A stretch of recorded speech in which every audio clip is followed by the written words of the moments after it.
So ito na mga kababayan, ang pinakamainit na balita natin nasagap ngayong araw ng Miyerkules mga kapatid, August 12, 2026. Nako mga kababayan, may malaking pasabog po ngayon. Ito pong si Senator Robin Padilla mga kapatid at Senator Bongo. Nilaglag po mga kababayan ni dating DPWH Secretary Manuel Bunuan. Mga kabatid, ito daw si Bongo at si Padilla. Humirit daw kaya Bunuan mga kababayan ng pondo para sa di umano'y mga priority projects nila. Biruin nyo mga kababayan, pati pala itong si Padilla. Gustong tumikim ng kickback. At ito po ang ating pag-uusapan ngayon mga kabatid sa bidyong ito. Pero bago tayo magpatuloy mga kababayan, huwag niyo po sanang kalimutang i-like ang ating video para i-share pa po ni YouTube sa iba pang hindi pa nakakapanood. And disclaimer mga kabatid lahat po ng aking sasabihin dito ay personal ko lamang na opinion at reaksyon sa balitang ating tatalakayin ngayon mga kababayan. At hindi ko po kayo ini-impluwensyahan mga kabatid na paniwalaan lahat ng aking sinasabi dito dahil personal ko nga lang itong opinion mga kabatid. Kung agree po kayo, paki-like po ang ating video. Pag hindi naman, feel free to dislike this video mga kabatid. So for context mga kababayan, panoorin muna natin itong balita galing po sa Bilyonaryo News Channel and bigyan po natin ng ating personal na opinion at reaction. Humirit din umano ng mga proyekto sina Senators Robin Padilla at Bongo. Yan ang laman ng Sa testimony. madaling sabi mga kabatid, natutokso din itong si Senator Robin Padilla. Gusto ring tumikim mga kababayan ng 25%. Ito kasing si Bongo, hindi na ako magtataka dito sa taong ito mga kabatid. Kasi nga, yung pamilya nito, mga kababayan, yung kumpanya ng pamilya ni Bongo, mga kabatid, na may initials, may pangalang initials sa pangalan ni Senator Bongo, sangkot po, mga kabatid, sa iba't ibang katiwalian, sa mga proyekto ng gobyerno, simula pa noong panahon ni former President Duterte. Diyan po sa Davao, mga kababayan. Pero itong si Senator Robin, mga kabatid, sabi malinis. Sabi ng asawa niya wala daw issue ng corruption. Pero mga kabatid, sumubok din pala si Binoy. Tuloy. Monya ni former DPWH Secretary Manuel Bunuan sa Sandigan Bayan kung saan nabanggit din ang tinatawag na leadership funds ng mga senador. Ang detalye sa agenda report ni John Riz Calata. Sa mga hindi po nakakaalam mga kabatid kung ano po itong leadership funds na tinatawag, ito po yung sabi dito mga kababayan. Ang leadership funds ay tinutukoy na pondo na nakalaan para sa mga priority projects ng mga senador. So itong leadership funds pala mga kabatid, sa madaling sabi, ito po ay special privilege sa ating mga senador mga kababayan. Kung itong si Senador, meron siyang gustong proyekto na ipatayo, pwede niya po itong ma-avail mga kabatid. Itong tinatawag na leadership funds. Di ba mga kababayan? Napakalaking pera po nito mga kabatid kasi pag sinabi natin proyekto, ibig sabihin daan-daang milyon yan. Kung halimbawa napayagan itong si Senator Robin, ibig sabihin mga kabatid, secured na yung 25% kickback. Hindi ko lang alam mga kabatid kung napagbigyan ni Bunuan itong si Robin. Malalaman natin yan mga kababayan dito po sa bidyong ito. Tuloy natin to.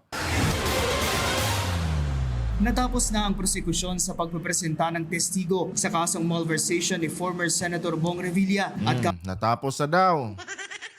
Pero ang tanong mga kabatid, naparusahan na ba? Sa pagkakaalam ko, si Revilla ngayon mga kababayan ay sitting pretty. Pakapi-kapi na lang. Habang yung mga abogado niya ay tinatrabaho itong kanyang kaso. 'Di ba? Napakagaling. Sa pagpipresenta ng testigo sa kasong malversation ni former Senator Bong Revilla at kapwa-akusado nito dahil sa umano'y 92.8 million peso ghost flood control project sa Pandi, Bulacan. Isa sa mga huling hinarap si dating Public Works Secretary Manuel Bonoan kung saan naungkat ang usaping leadership fund na para sa priority projects ng mga senador. Ang tanong mga kapatid. Kinanta kaya ni Bunuan si Revilla?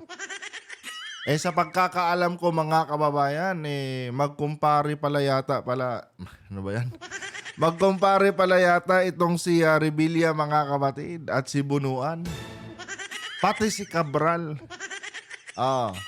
'Di ba? I don't think so mga kapatid na ilalaglag ni Manuel Bunuan si senator si former ex-senator Bong Revilla. Siyempre, sanggang dikit 'yan. Mas maniniwala pa akong maglalaglag ng ibang senador itong si Bunuan kaysa ilaglag niya itong si Revilla. Pareho silang kumikitang kabuhayan dyan Nagkakahalaga ng 24 billion pesos noong 2024 at 2025. Dito umano hinugot ang pondo para sa proyektong iniuugnay sa kaso. Ayon kay Bonoan, nagsimula ang leadership fund noong 2024 na dumaan umano sa cabinet meeting. Si Senator Mig Zubiri ang Senate President noong panahon na yon, habang si Revilla ang chairperson ng Senate Committee on Public Works.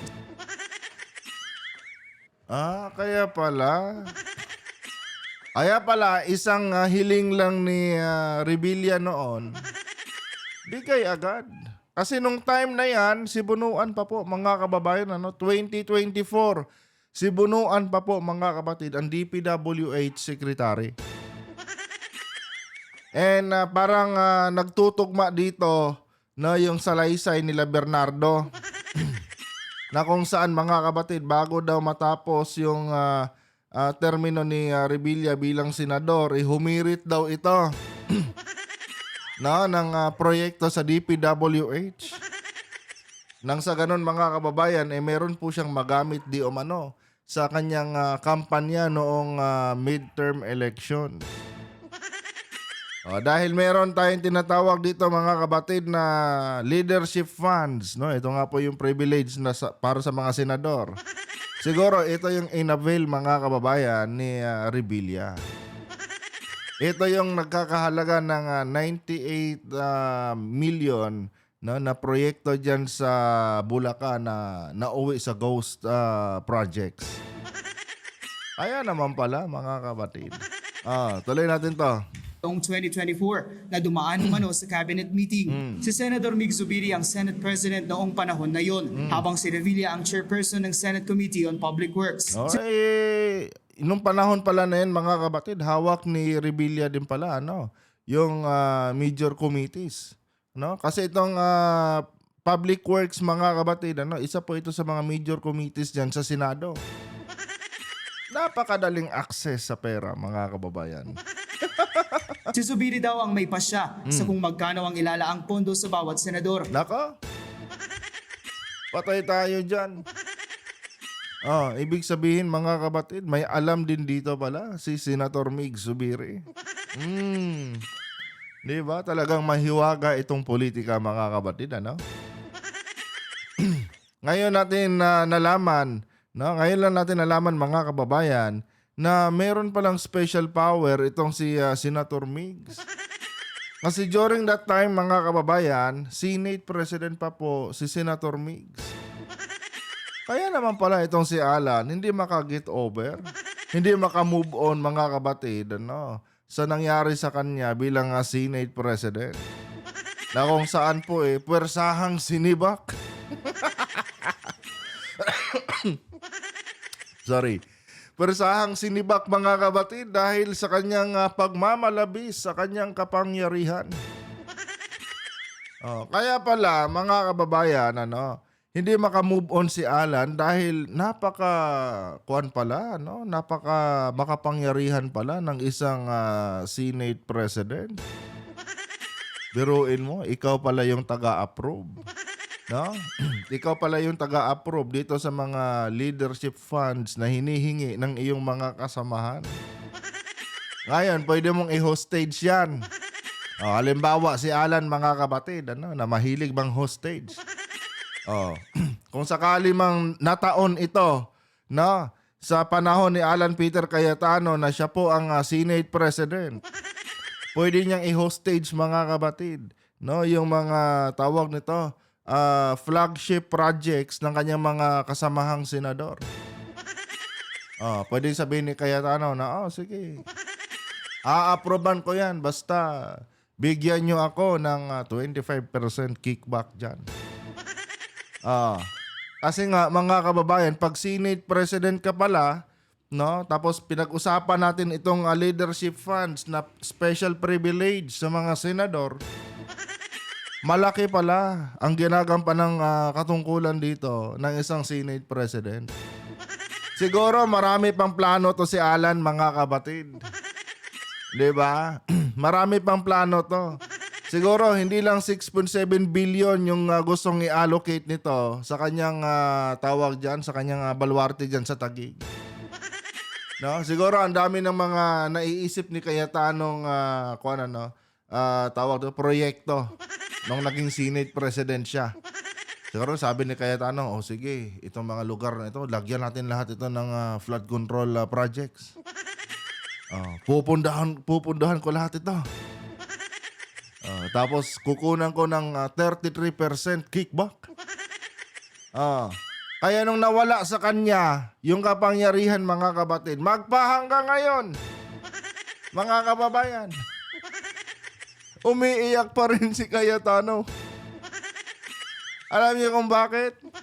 Hula ko kasi dito, mga kapatid, dahil sa balitang ito, hula ko dito, ang dami sigurong plano ni Cayetanong na pornada.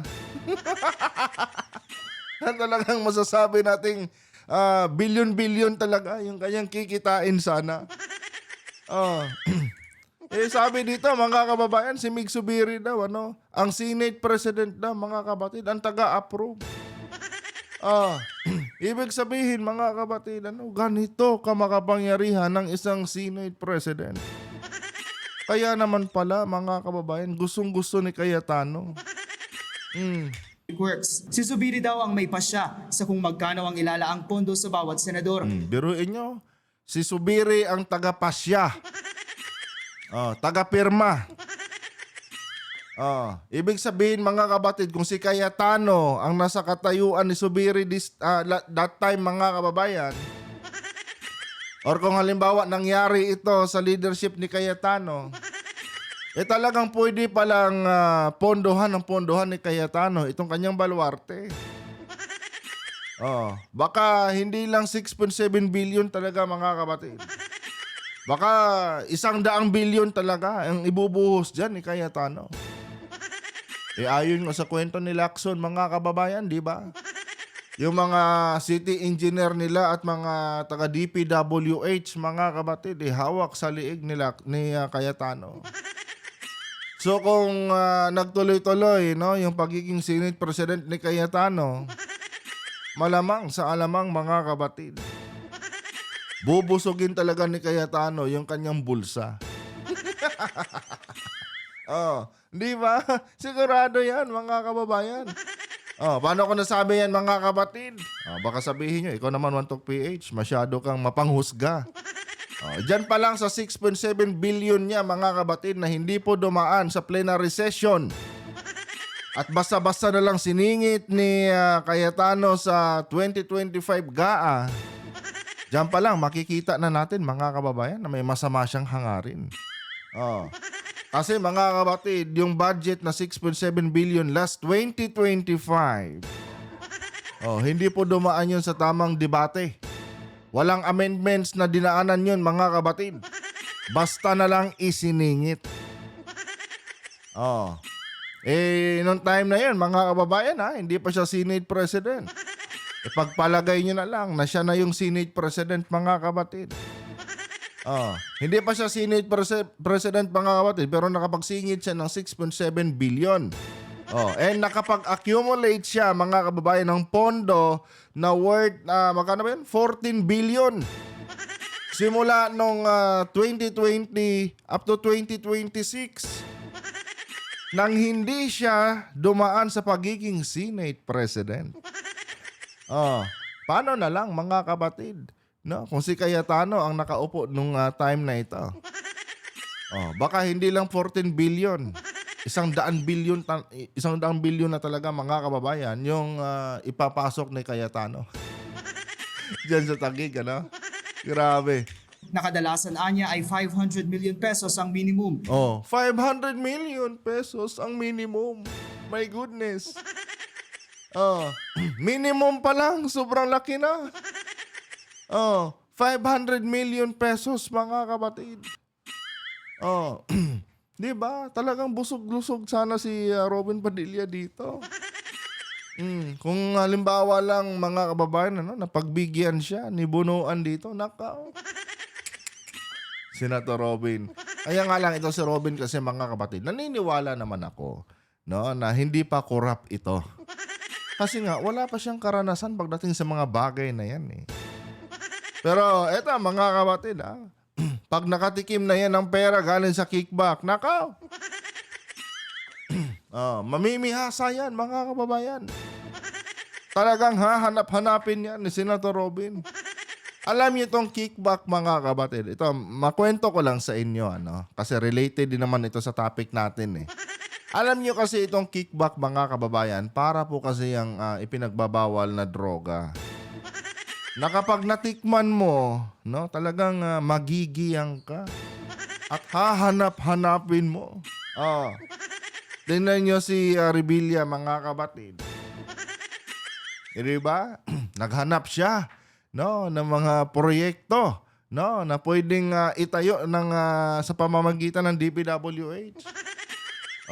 Kasi nga, mga kababayan, may kapangyarihan siya eh. Na-requestan ito ng budget eh. Ngayon, mga kapatid, yun yung ginamit ni Rebilla noong 2025 bago mag-midterm election. Nagsingit siya, mga kababayan, ng proyekto. Na ano mo sabi ni, yun na nga, sabi ni, sino ba yung binanggit ko kanina, na sinisingil daw, no, proyektong isiningit ni Rebilla na sinisingil din niya ng 25% kickback. Kita niya. Di ba? Ginagawa nilang gatasan, mga kapatid. No? Ang mga proyekto ng gobyerno. Ngayon, mga kababayan, nagkalantara na. Nagkalaglagan sila, mga kapatid. Kanya nga lang, si Rebilla, medyo matibay yung kapit. Pero itong si Robin kasi, ito talagang si Robin, no? Masyado kasi siyang kwan eh. Kumbaga, mga kababayan, wala pa kasing muwang itong si Robin talaga kung paano ba ang kalakaran sa pangungurap. Kaya hindi masyadong kumita. No? Hindi masyadong kumita, mga kapatid. Kasi kung kumita pa to, mga kababayan, hindi na ito magbibenta ng kanyang mga ari-arian. Hindi na ito magbibenta ng kanyang mga ari-arian, mga kapatid. Kasi nga, mga kababayan, talagang mahuhumaling dito si Robin. Kaya nga lang, hindi eh. Hindi umepekto sa kanya, mga kapatid eh. Kaya ang resulta pero sa pagkakaalam ko pala, ito palang si Robin, nakapagsingit pala ito ng 100 milyon para doon sa proyekto nung sino ba yung director na yan? Para sa mga artista yun eh. 'Di ba? And ewan ko kung kumita din si Senator Robin doon. Dahil according nga doon sa isang director na na-interview ni Boy Abunda, kinulang daw yata yung 100 million. Ibig sabihin, mga kapatid, hindi pa na-maximize ni Robin Padilla yung minimum. Yung minimum na 500 million. Pero 1 billion pesos para sa chairman ng major committees. Gayunman, nilinaw 1 billion pesos para sa chairman, no, ng major committees. Ibig sabihin, mga kababayan, ano, yung si Revilla dati, talagang kung hindi lang ginahol sa orasyon, pwede talaga niya ma-maximize pala. Itong 1 billion mga kapatid, ano, na sinasabing privilege ng mga senador through leadership funds. Kasi yung public works mga kapatid na committee ni Revilla, no, isa po yun sa mga major committees. So, yung nasingit lang ni Revilla mga kapatid, no, is around less than 100 million yata. 98. No, 98 million lang. Ibig sabihin, no, kung medyo mahaba-haba pa yung panahon ni Revilla, baka isagad pala niya yun mga kababayan sa 1 billion. Grabe to mga kababayan, ano? Ang pondo sa bawat senador. Nakadalasan anya ay 500 million pesos ang minimum. Pero 1 billion pesos para sa chairman ng major committees. Gayunman, nilinaw ni Bonoan na walang mali sa pag-avail ng leadership fund. Wala nang mali sa pag-avail ng leadership funds. Sabi ni dating DPWH Secretary. Well, mga kapatid, naniniwala naman ako doon. No? Kung in good faith naman, yung pag-avail mo dyan sa special privilege na yan, no? Na itong leadership funds nga. Kung in good faith naman, no, yung pag-avail mo dyan, wala talagang mali. Ang problema mga kapatid, hindi in good faith No? may tawag dito, may masamang balak No? Yung pag-avail ng mga senador, no, dahil po yun sa kanilang masamang balak. Tulad nga ni former ex-senator, tawag dito, Bong Revilla. Nagsingit. Nagsingit mga kababayan ng kulang-kulang 100 milyon para may pangpondo daw sa kanyang pagtakbo nung nakaraang halalan. Di ba? Bihira ka lang makakakita mga kapatid ng mga senador na in good faith po yung kanilang rason, no, sa pag-avail nitong mga ganitong special privilege. Tsaka yung matinong senador, no, na nag-a-avail dito, dinadaan talaga nila mga kababayan sa plenary debate, no? At talagang may mga inaamyendahan sila mga kapatid na mga budget, no? Pero itong mga senador diyan na may masamang balak, no, dinadaan po nila mga kapatid sa singit-singit. Kung kailan tapos na lahat ng mga plenary session, doon sila papasok. Pagka gagawin na po mga kapatid, ano, yung GAB. Kasi sa GAB yan yung General Appropriations Bill. Doon yan nila sisimulang isingit mga kapatid. Pagdating yan sa GAA, doon na. Doon na natin makikita, bakit biglang lumusot itong pondong ito? Wala to sa sa budget hearing hindi ito dumaan sa plenary session Tapos pagtingin mo sa GAA, sandamakmak yung singit. 'Di ba, Senator Alan? Mga kapatid. 'Di ba? Diyan nagkakagulatan mga kababayan. Kasi yung mga buhayang mga politiko, mga buhayang congressman at senador, aantayin muna nila yan. No? Kailan ba matatapos tong GAB? Pagtapos na yung GAB mga kapatid, ayun na, simula na yan sila. Pagdating niya ng bicameral meeting, doon na yan. Or before the bicameral meetings mga kababayan, kanya-kanyang gapangan na yan. May iba pupunta kay speaker, no? Tapos sa CCTV mo na lang makikita. Oy, si ganito galing kay speaker Di ba? Pagkatapos na, bago ang bicameral meeting mga kapatid, dyan na yan sila. Gagapang. Kanya-kanyang punta. Yung iba niya, minsan, iti-text lang. Or minsan, yayayain si speaker. Speaker, magkape muna tayo.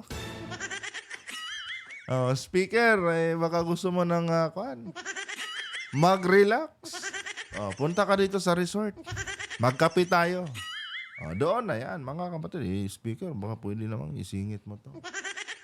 Oh, ganun yung mga galawan ng mga yan, mga kapatid, ng mga buhayang mga politiko. Mapa-congressman man yan o mapa-senador. Oh. Pag sa plenary session kasi dinaan, mga kababayan, tapos through amendments, yung proseso, medyo nahihirapan sila eh. Kasi nga, mga kapatid, no, pag dumaan kasi yan sa plenary session, tapos pinagdibatihan, medyo madugo ang laban. Oh, magkakatawaran pa kasi yan eh. Kasi i-scrutinize yan eh, no? Merong kuan yan eh, merong tawag nito. Nawawala tuloy sa isip ko. Kumbaga may mga cross-examination yan. Bakit ganito ganyan? Bakit ganyan? Oh? Bakit ganito kalaki yung mga hinihingi nyo? May mga ganun-ganun yan eh. Oh. However, pagka through insertion, yayain mo lang magkape si speaker. Susulat na kaagad ni speaker. Boom. Pera na, mga kapatid. Committees. Gayunman, nilinaw ni Bonoan na walang mali sa pag-avail ng leadership fund hanggat walang kickback na natatanggap ang mga mambabatas. Kaso may kickback. Paano ba yan? Secretary, may kickback eh. Oh, di ba? As long as walang kickback daw, mga kababayan. May kickback nga. Pati nga daw kayo eh. Kumikback eh. Dahil ano yon? Yung anak daw ni Bunuan, meron daw meron din daw sariling construction company. Or contractor daw yata. Diba? Sabi ko sa inyo, mga kababayan, walang problema, no? Kung in good faith yung pag-avail nitong leadership funds na tinatawag. Problema nga, mga kapatid. Iba yung intention talaga ng mga politiko sa pag-avail nito eh.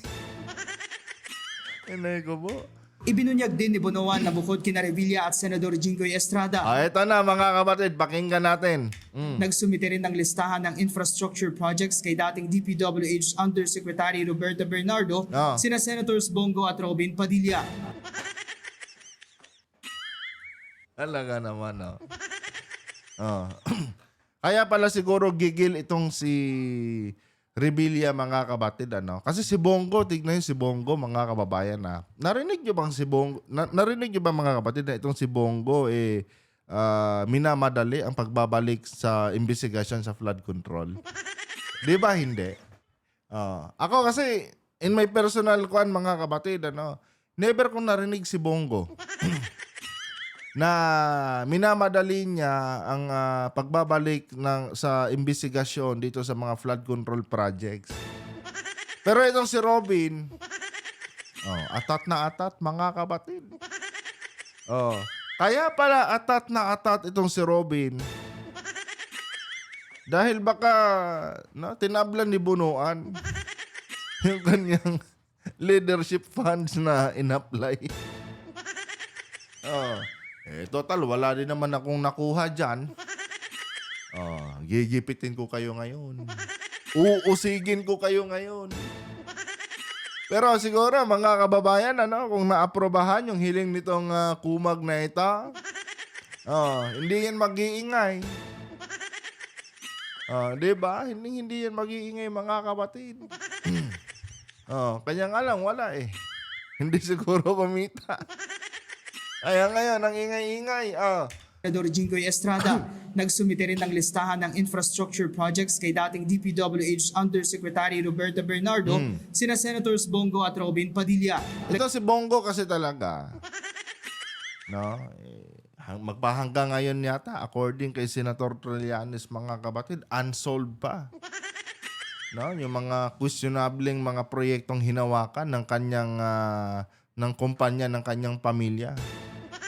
Na kung saan ang pangalan po mga kababayan ay middle initials po ng pangalan ni Senator Bongo. Si LTG. Ewan ko ba mga kapatid, ano? Ewan ko ba kung bakit ito si Senator Ping Lacson ay hindi din niya binabanatan itong si Bongo. Na kung tutuusin mga kababayan, yung kumpanya ng pamilya ni Bongo mga kapatid, sa mga hindi po nakakaalam, meron po itong ginawang parang collaboration together with Daddy Skaya. Na kung saan mga kababayan talagang kinabahan si Bongo, ano? Nung pumutok yung balitang yan. At todo-todo po mga kapatid yung kanyang paghuhugas kamay. Natatandaan nyo pa ba yan nung nakaraang taon mga kababayan? Halos ipagkanulo na ni Bongo mga kapatid yung kanyang pamilya. Grabe na yung mga denials na ginawa niya. Tapos ngayon, malaman-laman natin, may attempt din pala itong si Bongo, mga kapatid. Minsan na rin palang lumapit kay Bernardo. Di ba? Ewan ko kung na-approvean. No? Parang hindi yata din mga kapatid eh. No? Siguro nakita din nila Bernardo na yung pamilya mo nga doon eh. No? Ang dami nyo nang sabit dyan sa Davao eh. Ilan yung mga proyekto na hindi pa tapos substandard pa. Mga kababayan, no? Isa din po sa dahilan yun mga kapatid kung bakit binabaha ang Davao. Kasi yung isang proyekto dyan na magkano ba yun? Mga amount nun? I think mga 34 million. No? Na parang flood control projects yata yun eh. Hindi po nakita. May geotagging. Mga kapatid, may geotagging pero walang proyekto. Isa yon sa mga kinundina, nabubulol ako. Isa yon sa mga kinundina dati mga kapatid way back 2025. May video tayo niyan mga kababayan, hanapin nyo na lang po. Dahil doon mga kapatid, pinakita po doon na itong pamilya ni Senator Bongo, ang dami talagang mga kapalpakan ding ginagawa dyan sa Davao. At hindi lang yan mga kababayan daan-daang bilyon po yung nakuhang kontrata nitong pamilya nito. According po kay Senator Trillanes. No? At nagsimula yun mga kapatid under Duterte administration pa. Kaya siguro itong si Bernardo nakapag-isip-isip. Yung ibang proyekto ng pamilya mo, Sen. Ipatapos mo muna yon bago kita pagbigyan. Kasi parang hindi naman kinumpirma dito kung napagbigyan talaga. Minention lang silang dalawa ni Robin Padilla na nag-attempt din na i-avail itong special privilege na ito para sa mga senador. Ibang klase din, ano? Dagdag niya, lahat ng senador noong 2024 ay nag-avail umano ng leadership fund. Lahat ng senador noong 2024. My goodness. Senator Amy. Lahat ng senador doon nag-avail mga kapatid noong 2024. Nag-avail lang pero hindi sinabi dito kung sino yung na-approvean. Pero pag sinabi mo kasi nag-avail, baka napagbigyan talaga. Kasi nga itong si Padilla mga kapatid, yun nga, yung sabi ng isang director, nakapagsingit daw yata ng 100 million. So, ewan ko lang kung dumaan yun sa tamang proseso. Ito din si Amy pala. Diba? Puro flood control investigation yung binubukan ng kanyang bunganga mga kapatid. Pero mga kababayan, tahimik din si Amy dito, ha? Senator Amy, magkano ba? Diba? Magkano kaya sa'yo dyan? Anyway, sana abutin pa yan ng radar ni Lacson. Di ba? Sana abutin pa yan ng radar ni Senator Ping Lacson, mga kapatid. Kung 2024 ang usapan, wala pa pala sila Senator Ping noon. So, malinis sila, mga kapatid. Hindi sila kasali dito. Lahat ng senador noong 2024 ay nag-avail umano ng leadership fund. Isiniwalat pa ni Bunuan na nagpasalamat at in-acknowledge pa ni na Senators Amy Marcos at Revilla ang umano'y assistance na ibinigay niya para maka-avail ng leadership fund ang mga ito. Inay ko po. Ang tanong, ano kaya yung mga proyektong pinaglaanan ni Amy, mga kapatid, dito sa kanyang inabil na leadership funds? Never heard of that, mga kapatid, ha? Ngayon ko lang nalaman yan, ha? Mga kababayan. Ano kaya yung mga proyekto na pinapunduhan nitong ni Senator Amy? Tandaan nyo, mga kapatid, ha? Itong leadership funds na tinatawag or sinasabi dito, no? Ito po ay special privilege para sa mga senador na may mga flagship projects. 'Di ba? Ibig sabihin dapat merong itong mga senador na ito na nag-abil dito, dapat meron silang mga tawag dito, may mga flagship projects dapat sila, mga kapatid, na pwedeng ibida. Pero itong si Senator Amy, bakit kaya tahimik? Ano kaya yung proyekto na yon, no? Na hiningian ni Senator Amy nitong leadership funds na sinasabi dito? Ma-research nga. Subukan natin i-research. No? Sa susunod na video, susubukan natin yan, mga kababayan. Tingnan natin. Baka mamaya yan sandamakmak din yung multo. Di ba? Tandaan nyo, ha? Flagship projects ang pinag-uusapan dito, mga kapatid. Dapat meron silang mga noticeable na projects dito dahil flagship from the word flagship, mga kababayan. Ipinagmamalaki. Try nga natin ma-research yan, Bukod dito, tinukoy rin ni Bunuan ang iba pang paraan para makakuha ng pondo para sa mga proyekto. Ang errata o ayan pa. May errata pa pala, mga kababayan. Ano naman tong errata? Sige nga. revised information na nakasaad sa mga proyekto. Ano daw? Tinukoy rin ni Bunuan ang iba pang paraan para makakuha ng pondo para sa mga proyekto. Ang errata o revised information na nakasaad sa mga proyekto mula sa district offices o sa proponent ng proyekto. Direkta umano itong isinusumite sa House Committee on Appropriations na pinamumunuan noon ni resigned Congressman Zaldico. Dito na ngayon, mga kabatid, yung mga singit-singit nila. Kasi ang head dati, 'di ba, nung mga panahon na 'yan ng Committee on Appropriation is itong si Zaldico.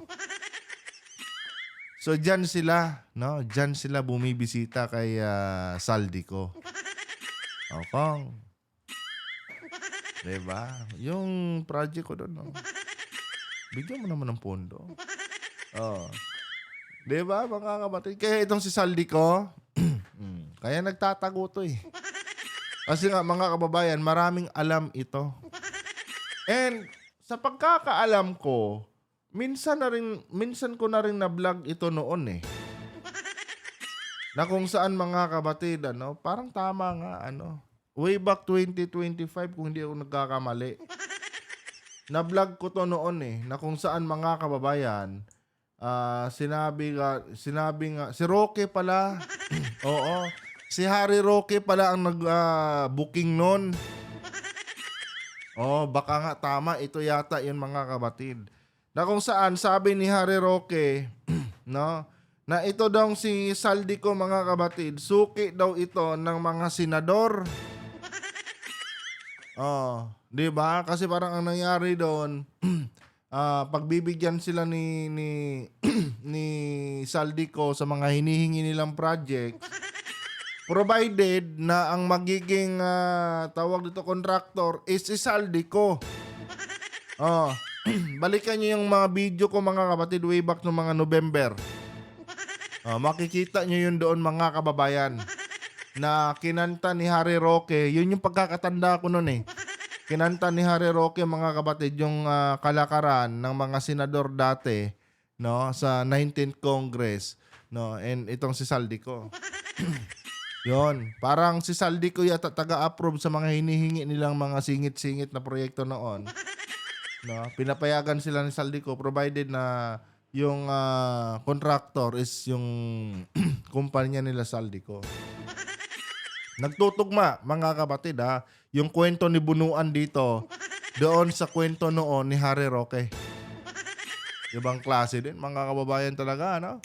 na nagdedesisyon bago isumite ang proyekto sa plenaryo ng Kamara. Nang tanungin naman ng depensa ni Revilla si Bonoan kung tumanggap ito ng kickback mula sa mga proyekto, tiko Anong sabi?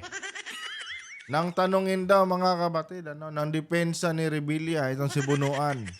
So may drama pang nangyari. Nagtanong daw yung depensa ni Revilla kung may natanggap bang kickback si Revilla galing dito kay Bunuan. Ito ang sabi naman ng depensa ni Revilla si Bonoan kung tumanggap ito ng kickback mula sa mga proyekto, tikom ang dating kalihim. Tikom ang dating kalihim. Diba? Napakadali lang pong sagutin yan. Yes or no lang mga kapatid, pwede nang sagot dyan. Former secretary. Halimbawa, ako yung miyembro ng Defense Council ni Revilla, no? Siyempre, gagawa tayo ng script, gagawa tayo ng drama. Siyempre, mga babayan ahead, no? Natimbrihan na to. Former secretary, tatanungin ka namin dito, Tapos tagtanong, sa hearing, dito mismo sa hearing. Former secretary, sa ngalan po ng patas na paglilitis, sa ngalan po ng batas na may butas, tumanggap ba ang aming kliyente ng kickback? Kung wala sana, no? Kung wala sana mga kapatid, pwede sanang sabihin ni former Secretary Bunuan na no. Kanya nga lang mga kababayan, sabi daw ni Bunuan dito, I invoke my right to remain silent, Your Honor. Yun ang sabi. Diba? So dyan pa lang, kaduda-duda na. Kasi pagka ganyan po ang sagutan mga kapatid ng nasa cross-examination, no? Pagka ganyan po ang sagutan ng isang witness, ibig sabihin mga kababayan, may pag-aalinlangan siya. Kumbaga mga kapatid, hindi siya sigurado, no? Kung ano ang pwedeng kahihinatnan niya kung sakaling magbigay siya ng fixed na sagot. Kasi nga mga kababayan, nanumpa sila dyan no? I swear to tell the truth and nothing but the truth lang. Yan yung panunumpa nila dyan mga kapatid Ngayon, kung magbibigay siya mga kapatid, no, ng specific na sagot, tapos later on mapagtanto niya, ay hindi pala. Mali pala yung sagot ko. Tapos mag-recant siya, wala na. Sunog na siya mga kababayan. Matatanggal yung kanya, yung tawag nito, yung special privilege na ibinigay sa kanya. Kasi nga ginawa yata itong state witness mga kapatid. So technically hindi siya pwedeng mag-recant dito. Kaya wala siyang ibinigay na konkretong sagot. Na kung saan kung tutuusin nga, yung tanong na yon pwedeng sagutin ng yes or no. Kaya nga lang si Bunuan, walang ganong sagot. No? Nag-invoke siya ng kanyang karapatan mga kababayan. Na ang ibig sabihin doon, meron ka talagang alam. Ayaw mo lang ibigay sa amin yung sagot dahil hindi ka sigurado kung ano ang magiging kahihinatnan kapag sinagot mo to. Di ba? Si Bonoan kung tumanggap ito ng kickback mula sa mga proyekto, tikom ang dating kalihim at ginamit ang kanyang karapatang manahimik. Di ba? I invoke my right against self-incrimination. Parang ganon mga kapatid, yung sinabi ni Bunuan dito. Magsisimula ang presentasyon ng ebidensya at testigo ng depensa sa September 1. Para So, presenting of evidence pala, no? Sa kaso ni Revilla sa, kaya naman, September 1 ba yun? simula ang presentasyon ng ebidensya at testigo ng depensa sa September 1. September 1 daw mga kapatid. Magsisimula daw. Pero ako, sa totoo lang, hindi na ako umasa dyan. Not guilty yan mga kapatid. Well, kung guilty ang hatol, okay. Pero dito tayo sa not guilty. Ngayon pa nga lang, pinalaya eh. Di ba? Para sa agenda, John Riz Galata, Bilyonaryo. Anyway guys, hanggang dito na lang yung video natin mga kapatid. Maraming salamat po sa inyong pagantabay mga kababayan. Alam niyo, sa totoo lang, inaantok na ako. Mapula-pula yung mata kong mga kababayan kasi kanina pa ako inaantok. Kaya nga lang, nung mapanood ko nga itong mga balitang ito na kung saan nagkalaglagan nga daw. Bigla akong napablog mga kapatid eh. Maraming salamat sa inyong pagantabay mga kapatid. Huwag kalimutang i-like ang ating video para i-share pa po ni YouTube sa iba pang hindi pa nakakapanood. And uulitin ko mga kababayan ha. Lahat ng ating sinasabi dito ay personal ko lamang na opinion ito at hindi po ito sumasalamin sa opinion ng mga eksperto. Kung agree kayo, good. Pag hindi naman, feel free to dislike this video. Hindi ko rin ginawa itong video na ito para impluwensyahan kayo at paniwalain kayo sa lahat ng aking sinasabi dito. Mga kapatid, no, may demokrasya po tayo. May lintik na demokrasya po tayo. No, nire-respeto po natin ang bawat opinion ng bawat isa sa atin. Nandito na lang.